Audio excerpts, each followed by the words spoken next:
Alright folks, here's the next project. This is a Husqvarna. This rifle was built in 1870. It was rebarreled, initially built as a flintlock muzzleloader, and was originally rebarreled, I believe, in the early 1890s to what it is now, a 12.7 by 44R. Like everything else, this would be a complete armor's level disassembly and reassembly. Working on that action. Hammer and the rolling block. That's the hammer. That's the rolling block. When you pull the rolling block back, you can see the extractor pop out. These two screws are just locking screws. These other two are actually pins. They're not actually screws. They just have a screw head on them. Of course, this one I've got has the bayonet with it. And if you look at the front, it also has the cleaning rod. Okay, first thing we're going to do is a basic field strip. To do that, make sure the rolling block is in the forward position. Remove this screw. I'm actually going to go ahead and remove them both at the same time. All these are is locking screws that hold this in place. Sometimes what you'll see is a single plate that sets between those, held in place by a screw. Take that one screw out, that one plate will pop off, and then these two pins will push out the same way as I'm about to do. Now, as you can see, this thing's got a little bit of wear and tear on it, but it was built in 1870, so a little bit of wear and tear is normal. Try to use the proper size screwdriver for doing this, because the last thing you want to do is add to the age-related damage and wear and tear that's already occurred. Now what you're going to need is a drift punch to knock these out. This one will come out pretty easy, which you'll take out second. The first one is a little bit more difficult. Roll it over. I like to protect the finish by using a nylon punch and get it started with a nylon hammer. Or knock it all the way out with a nylon hammer if you're lucky. That drift pin, rather large one, comes out. Rolling block comes out all in one piece. Once you have that out, let the hammer go forward into the forward position, and then tap the second one out.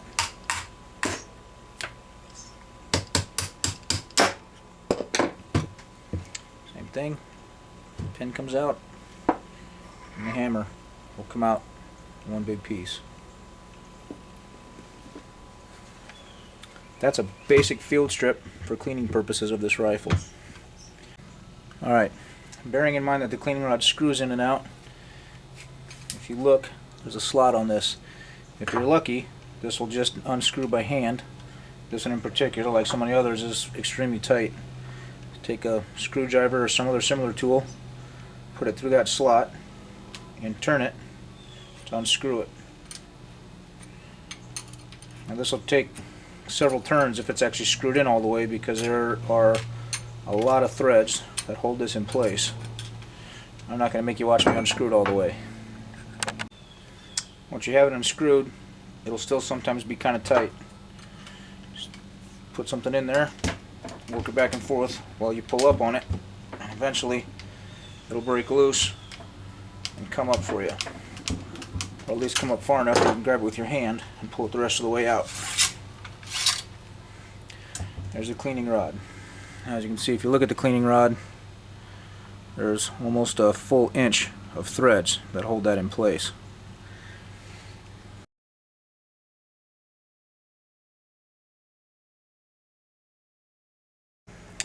When you reassemble it, you've got your two giant push pins, the locking screws, the hammer, and the rolling block. What we have now is just a field stripped Husqvarna, Carl Gustav, Remington M-1869, whichever you got. Hammer goes in first, and it'll go in a fired position, like this.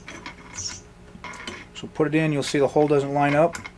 Rock it forward, and keep rocking it forward until the hole lines up without having to put any pressure on the spring. You want the hole to line up with no pressure on the spring, so it just free floats. Insert the pin. Once it's in, pull it back until it clicks. That's your pre-fired position.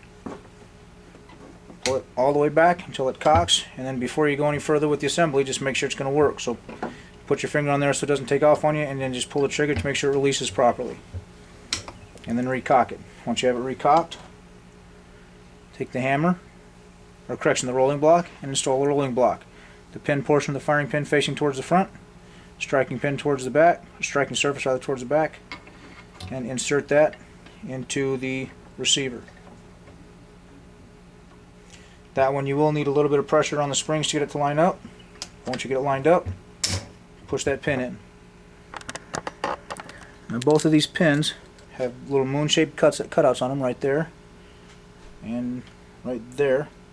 They need to face towards your locking mechanism. If you have the single piece like on an actual Remington 1, they need to face in so that that plate sets between them and are held in by that screw. On these Swedish rifles, turn them until they line up with that hole, like that. And then your locking screw will fit in there next to them to keep them from coming out. Just put it in there and tighten it down.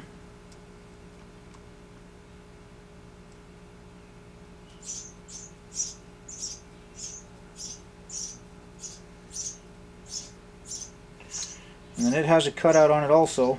What you want to do is make sure that that cutout does not line up with the cutout on the pin, because it's the screw fitting over the lip on the pin that keeps the pin from backing out. If you turn that so that that cutout is over the top of that pin, and that still will allow the pin to back out.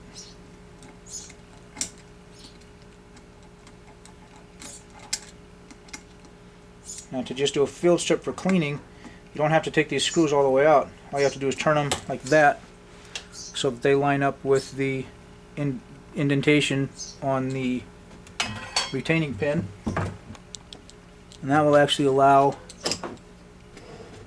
that pin to be knocked out. That lip on that pin is held in place by turning that screw far enough so that they don't line up. If those two cutouts don't line up, that pin's held in place. Once you get that done, you now have a completely reassembled rifle. Double check it, half cock, shouldn't fire, full cock, rolling block. When you pull the rolling block back, it should pull the ejector or extractor out back. Seat that forward, pull the trigger. Fully functioning rifle. Once those are all in place, you can take the cleaning rod and insert it. Now keep in mind, the cleaning rod is going to go in the same way it came out. However much difficulty you had removing it, you can probably double that to reinsert it. But it sits into the groove. Slide it all the way down. And you'll see right here where it disappears into the wood. So slide that all the way down, and just like you did when you took it out, if you're lucky you can turn it by hand. If not, put something in there to turn it. Put some downward force on it while you turn it to make sure that it engages the threads. And you can turn that as far as you want or until it stops. I'm not going to make you watch me screw it in all the way. We'll stop there and I'll finish it off camera. Last thing we'll do, just for cosmetic sake and cool factor, so we will take that bayonet and we will fit that bayonet on the rifle over the sights, lock it in, and there is your bayoneted rifle. Once you have all that done, there is your bayoneted rolling block rifle. That is a big bayonet.